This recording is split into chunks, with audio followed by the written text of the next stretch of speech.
परिषद जे लोक आपण आले आहात त्याबद्दल खूप खूप धन्यवाद। माझं नाव गणेश सपकाळे, मी भीम आर्मी जळगाव जिल्हा अध्यक्ष। पत्रकार परिषद घेण्याचा उद्देश असा होता की गोरगरीब जे लोक आहेत ते आरोग्य सेवेपासून वंचित आहे। कारण की तुमच्या माहितीकरता सांगतो, 11 जुलै 2023 शासनाने एक GR काढलेला होता, हिंदू हृदय सम्राट बाळासाहेब ठाकरे आपला दवाखाना। हे जळगाव जिल्ह्यामध्ये 25 हॉस्पिटल आहेत, परंतु फक्त कागदावरती आहे। कशावरती आहे? फक्त कागदावरती।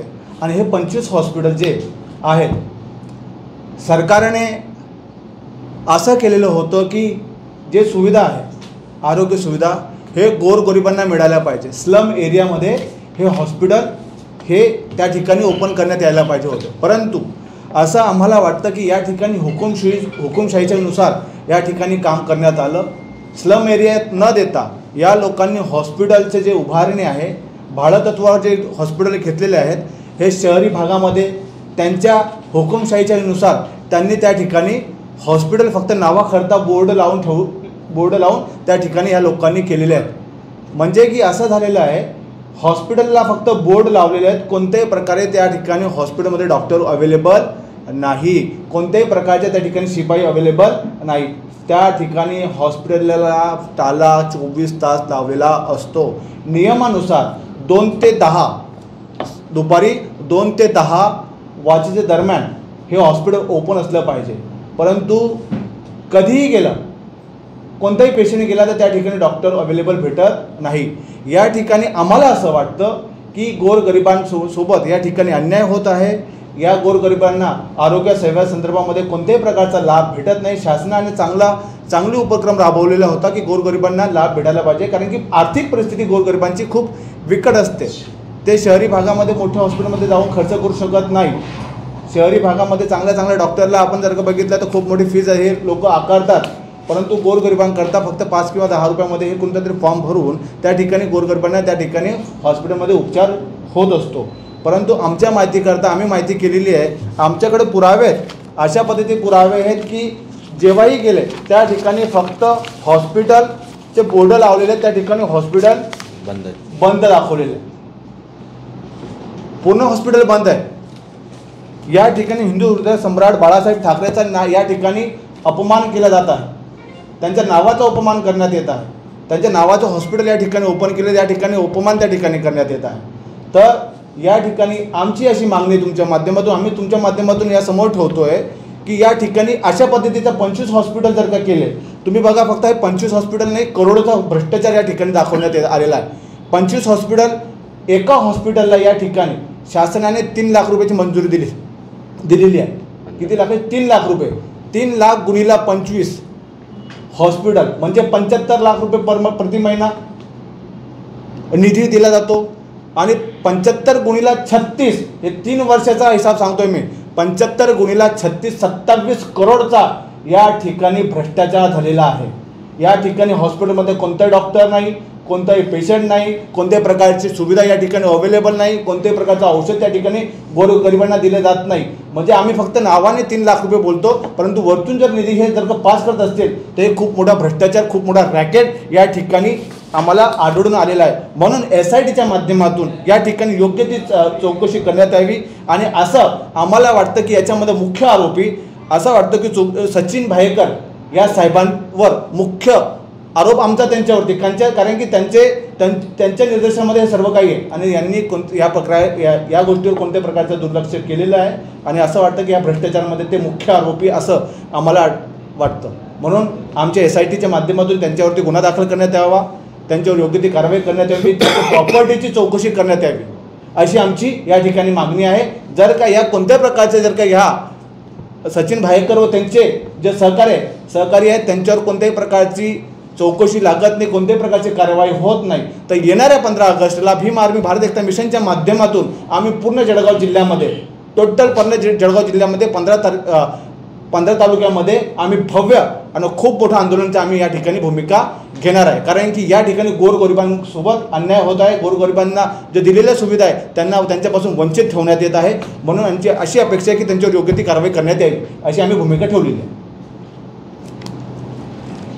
बऱ्याच दिवसापासून या संदर्भात जे जळगाव जिल्ह्यामध्ये नव्हे तर महाराष्ट्रामध्ये हिंदू हृदय सम्राट बाळासाहेब ठाकरे आपल्या दवाखान्याची सुरुवात करण्यात आलेली होती।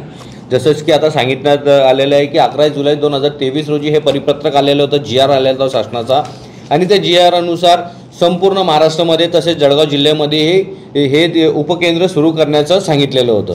पण मात्र हे अद्यापपर्यंतची आम्ही या ठिकाणी प्राथमिक तपासणी केली, ते प्राथमिक तपासणीमध्ये आम्हाला या सगळ्या गोष्टी कागदावरच आढळून आलेल्या आहेत। जसे की सांगण्यात आलेलं होते की दुपारी 2 ते रात्री 10 वाजेपर्यंतची या ठिकाणी शासनाने वेळ ठरवलेली होती आणि त्याच्यामध्ये 5 कर्मचारी नियुक्त करण्याचे देखील आदेश दिलेले होते। जसे की एक MBBS डॉक्टर, BMS डॉक्टर, त्याचबरोबर नर्सिंग, 12वी सफाई कर्मचारी आणि एक गार्ड, असे 5 लोकांची नेमणूक करण्यात आलेली होती। पण मात्र ते सुद्धा देखील कागदावरच दाखवण्यात आलेले आहे। वास्तविक परिस्थितीमध्ये ह्या सगळ्या गोष्टी बंद आहेत। आम्ही जेव्हा त्या ठिकाणी त्या ठिकाणी जेव्हा जाऊन आलो, तिथं आम्ही चौकशी केली तर स्थानिक नागरिकांचीही तक्रार आमच्यापर्यंत पोहोचली। आणि त्याच्यामध्ये एक महत्त्वाचा अजून विषय आहे की जे घरभाडं ठरवलेले आहेत तर त्यांची किंमत 52,000 इतकी दाखवलेली आहे। म्हणजे आपण एक साधारण जर म्हटलं गेलं की एक रूमची जर आपण भाडं जर सांगितलं गेलं तर 5 ते 10,000 रुपये इतकी असावी साधारणतः, पण त्या ठिकाणी 52,000 रुपये देखील भाडे आकारले जात आहेत। त्या ठिकाणी पेशंट जे येतात त्यांची त्या ठिकाणी कोणतीच प्रकारची नोंद नाही आहे। जसं की शासनानं सांगितलेलं होतं मोफत तपासणी, मोफत उपचार आणि मोफत औषधी, तरी देखील याच्यामध्ये फक्त कागदावरच आहे, वास्तविक परिस्थितीमध्ये नाही आहेत। तर त्यांना हा डाटा कुठून कलेक्ट केला? जे आरोग्य सेविका असतात, जे घरोघरी जातात नाव नोंदणी करण्यासाठी, ते त्यांच्याकडनं ते डाटा कलेक्ट करतात आणि ते डाटा ते त्यांच्या रेकॉर्डवर घेतात आणि हा संपूर्ण भ्रष्टाचार अशा प्रकारे उघडकीस आलेला आहे। आम्ही जेव्हा प्रत्येक ठिकाणी जेव्हा आम्ही गेलो, यावल असेल, त्याचबरोबर भुसावळ असेल, एरंडोल असेल, पाचोरा असेल, धरणगाव असेल, आम्ही जिथपर्यंत आमची शक्य झालं आम्ही तिथपर्यंत पोहोचलो आणि हे सर्व फोटोकॉपी आम्ही ते काढून आणलेले लोकेशनचे हे आम्ही तुमच्यापर्यंत हे सादर करणार आहोत। हे जे संपूर्ण डाटा जे आमच्याकडे आहेत हे आम्ही सर्व पत्रकार बांधवांना देणार आहोत। आमची अशी मागणी आहे की या संपूर्ण मागे याचं मागचं उद्देश काय होता आणि याच्यामध्ये सर्वात मुख्य जर आम्ही मानतो की जे जळगाव जिल्ह्याचे जिल्हा आरोग्य अधिकारी आहे डॉक्टर सचिन भाईकर हे आहेत, तर याच्या कारण असं आहे की यांच्याच निदर्शनामध्ये, यांच्याच नियंत्रणामध्ये हे सगळं भ्रष्टाचार सुरू आहेत। यांना कधी केंद्राला जाऊन तपासणी केली का? त्या ठिकाणी त्यांचे जे पुस्तक आहेत त्या पुस्तकाची तपासणी केली का? आता प्रकारचं असं कोणतंच पुस्तकची त्यांनी तपासणी केली नाही। त्या ठिकाणी जी भरती झालेली होती तेही बोगस पद्धतीने झालेली होती। या भरतीची प्रक्रिया अशी होती की एक समिती नेमणूक करायची होती आणि त्या समितीच्या माध्यमातून ही भरती करायची होती, पण मात्र अशी कोणतीही समिती गठीत करण्यात आलेली नाही आहे। स्वतःच्या कॅबिनमध्ये ही भरती प्रक्रिया पार पाडण्यात आलेली आहे। याचं सुद्धा आम्ही जेव्हा माहिती अधिकाराअंतर्गत बऱ्यापैकी आम्ही माहिती मागवलेली होती, पण आम्हाला माहिती देण्यास भरपूर टाळाटाळ केला। जी माहिती आमच्या समोर पोहोचली ती माहिती आम्ही तुमच्यापर्यंत सादर करणार आहोत। अजून एक महत्त्वाचा विषय असा आहे याच्यामध्ये की जे बॉन्ड करार होतो, संबंधित लिहून देणारे आणि लिहून घेणारे घरमालक आणि तालुका वैद्यकीय अधिकारी, याच्यामध्ये तालुका वैद्यकीय अधिकारी तेवढेच दोषी आहेत, कारण की त्यांना जे बॉन्ड केलेलं आहे ते बॉन्ड 12व्या महिन्यामध्ये घेतलेलं आहे 16 डिसेंबर 2024 रोजी आणि त्याचा करार मागच्या 6 महिन्याचा दाखवलेला आहे, ते पण पुरावे आमच्याकडे आहेत। तर असे संपूर्ण भ्रष्टाचार या योजनेमार्फत होत आहे।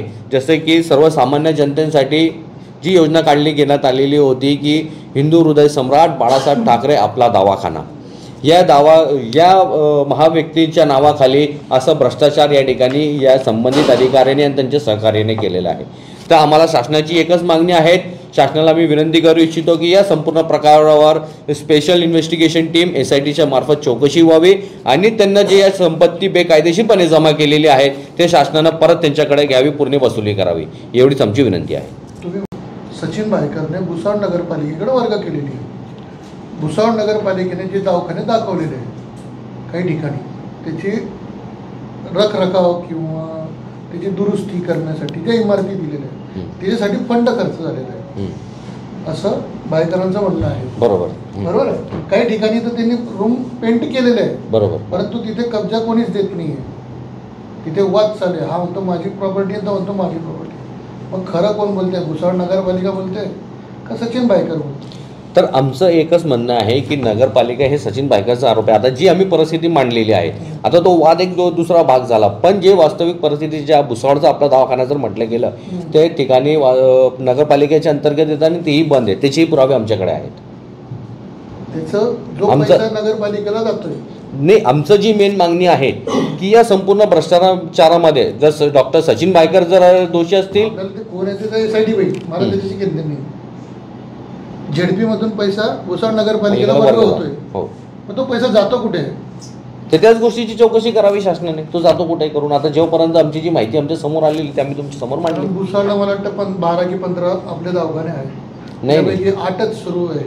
आपले दवाखाने 2च आहेत सुरू. रेकॉर्डवर 8 आहे भुसावळमध्ये. नाही, त्याच्यामध्ये आपलं थोडंसं ते मिसअंडरस्टँडिंग होते. ते वर्धनी केंद्र एक आहे. वर्धनी केंद्राचे 5 दवाखाने आहेत आणि हिंदू हृदय सम्राट बाळासाहेब ठाकरे आपले दवाखाने 2 आहेत. एक आहेत नगरपालिकेचं जे अग्निशामक विभाग आहेत पाठीमागे रंगोली हॉटेल, जामनेर रोड रंगोली हॉटेलच्या पाठीमागे त्या ठिकाणी एक आहेत आणि एक जामनेर रोडचं मैत्या समाजाच्या बाजूला लागून एक ते दवाखाना, असे 2 दवाखाने आहेत आणि बाकीचे जे उपकेंद्र आहेत ते वर्धनी केंद्र आहेत. या दोघांमध्ये डिफरन्स आहे.